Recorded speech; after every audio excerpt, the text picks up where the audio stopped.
Guys এখন বৃষ্টি হচ্ছে, খুব বৃষ্টি হচ্ছে। বাইরে দেখাবো, দাঁড়াও তোমাদের, দাঁড়াও একটু। দেখো টালির চালটা দেখো জাস্ট ভিজে গেছে। ওদিকে পুকুরটা দেখো পড়ছে, তো পড়েই দিচ্ছে পুকুরে। মজা হচ্ছে আমার, বৃষ্টি হবে বৃষ্টি হবে। গাছপালাগুলো ভিজে গেছে, একটু স্লো হলো, আবার একটু জোরে হচ্ছে। পুকুরে পড়ছে তো পড়েই দিচ্ছে। তো আমি একটু ভেতর দিকে সরে এসে এবং জানলায় বসে আছি একটা কেউটি জানলায়। ব্যাগটা সরে এলাম, নাহলে আমি নিচে উঠে যাবো। ও জানলাটা আমাকে নিচে জানলার ঠেসান দিয়ে রেখেছি ফোনটা। তো আর কি করবো না, আমি বসে পড়েছি। আমি খাওয়া হয়ে গেছে না, দুপুর কটাই বা বাজে, এইসবের 2টো বাজে। আর আমার খাওয়া হয়ে গেছে, তাই আমি এখন ঘুমাবো।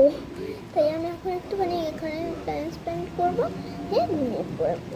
দেখি বিকালবেলা খেলা যায় না, বৃষ্টি থামুক না কি জানি না। এই জন্য বা